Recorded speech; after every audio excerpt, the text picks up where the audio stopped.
So let's just start with that. Nate Burleson, former NFL player, Bill Cowher, legendary coach on CBS, were very critical of Aaron Rodgers. Apparently, I didn't see it this past week. Aaron, by the way, watches and hears everything. Not married, no kids, Green Bay, small town, can't go out publicly. Like one restaurant he goes to legendarily.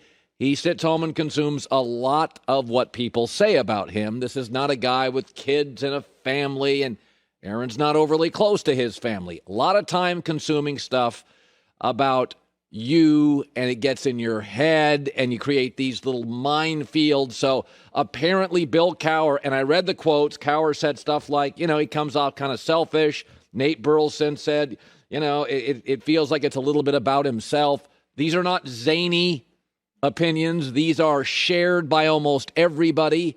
Apparently a former teammate who knows him well, Jermichael Finley, went out and just basically said, he's not really committed. He doesn't look like he was committed against the Saints. These are not out of left field. A lot of people were saying a lot of things, and Nate Burleson and Bill Cowher and Jermichael Finley, I don't know, they played the game at a pretty high level. So Aaron had a couple of comments firing back on the Pat McAfee show. We like Pat. If anybody's ever critical of Aaron, he ghosts them. He ignores them. Aaron likes relationships that he can control and that people just say nice things about him. Aaron's complaining about don't know me. Jermichael Finley knows you, and that's who you're talking about. Has no relationship with me. Well, that's because you won't have any relationship with anybody who pushes back.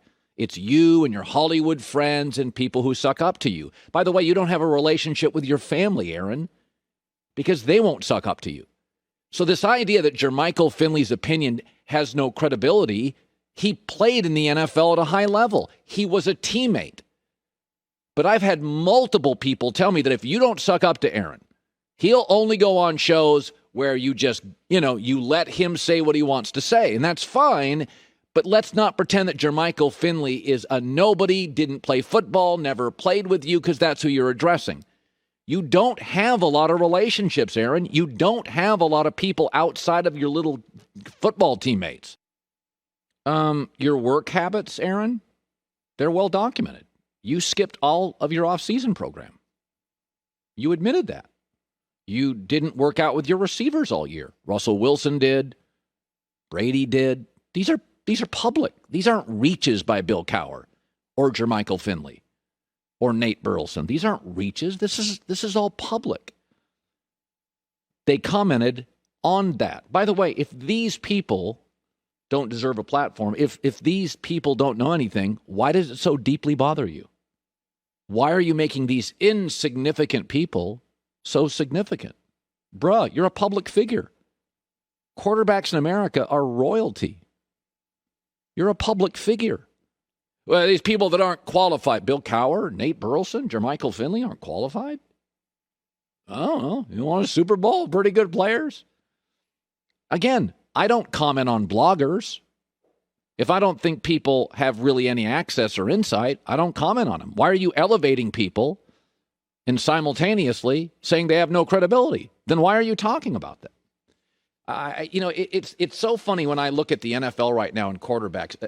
This is so beneath Tom Brady. Can you imagine Tom Brady weekly going out and whining and complaining and being this high maintenance? Like Brady now with 7 Super Bowls when he won in Tampa, he's like the dad of all the quarterbacks. He offers wisdom, keeps his cool. He's sort of above the fray. And Aaron, who can't get to any more Super Bowls, is the bratty kid that won't listen to dad and gets very defensive if anybody offers criticism. But I look at this situation now, and it's kind of, Aaron's kind of unraveling. He's in a really, really weird space that he spent the offseason demanding power.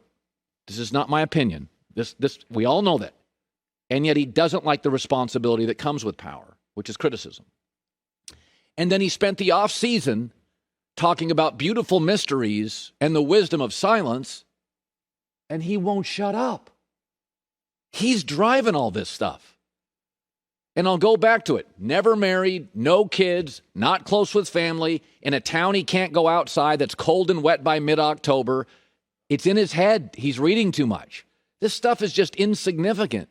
You're Aaron Rodgers. You're the reigning MVP. CBS, NBC, Fox, ESPN. They're not going to talk about you when you get blown out, when you won't work out. I mean, he's unraveling. And can you imagine Tom Brady wasting this kind of time? How small it would look to be bothered by a former tight end. By the way, Brady gets along, with his former teammates. He doesn't ghost them. Heard brought to you by Jersey Mike Subs. Be a sub above. So I said this. When quarterbacks get old, we've seen this with a Breeze. Brady's December record the last few years in New England wasn't quite as good. His stats went down a little bit. Arm fatigue for older players. We get that. Everybody's fresh in September. But for an older quarterback, it gets to be November and in December. And, you've thrown 600 passes and all those practices. But what happens when the quarterback looks really old in week 2, and that's Ben Roethlisberger? I believe, and I said this before the season, that Pittsburgh's in a very, very bad place. They have a quarterback that was shot by the end of last year. He comes back. They give him more money. They've got no succession plan.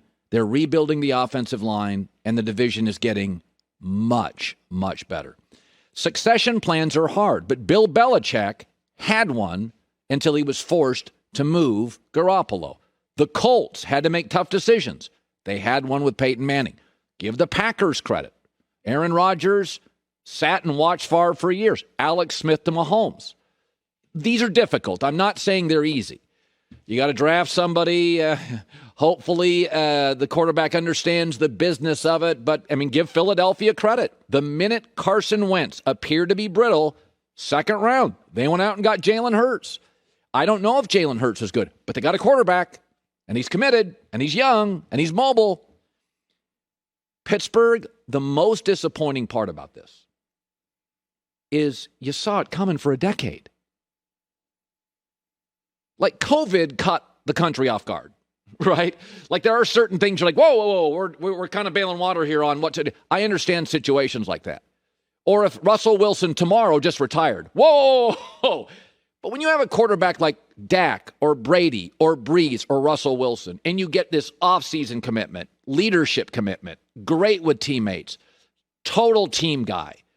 If you got caught off guard with them, if Dak announced retirement tomorrow, I'll give you a total pass. It may take you 5 years to figure it out. But Pittsburgh saw this coming for years. They've got an antiquated audible system. It's just simplistic. He didn't work out in the offseason. There was constant drama. He was never the greatest teammate. Leadership, very debatable. This was the classic case. And Ben is aging like everybody ages in any industry when they don't commit to something. You can't eat like crap and then all of a sudden at 62 say, you know what, I'm going to go into vegetables and yoga. Bro, it's too late. It's too late. But the disappointing part of this, Ben is what Ben is. And the Steelers allowed it. Again, if the Seahawks didn't have a succession plan today or Dallas and they got caught off guard, I get it. Because the traits of Russell Wilson, of a Brady in his prime, the traits are totally committed. It's a 24/7 job. Football and family. Ben's been telling you for 12 years, diet, off-season, audible system, leadership. This morning you wake up, I think they're in a really bad spot. Would not be surprised at all. I'll tell you right now, one of my Blazing 5 picks, Cincinnati plus 3.5 at Pittsburgh. This Steeler team and this Steeler franchise, not good. Say what you want about the Packers drafting Jordan Love. Had they given Aaron a heads up, I said I didn't have a problem drafting him. Moving up, I don't know. Not giving him a text, I don't know. But it's hard. The succession plan thing, every quarterback gets really insecure. I get it. Pittsburgh's got none. Dwayne Haskins is not really a succession plan. It's a finger cross. He didn't work at the other place. Hi, everybody. Thanks for watching. Subscribe here to get the latest from the show. Also, be sure to check out more of the best clips from The Herd or go watch a few segments from other shows on FS1.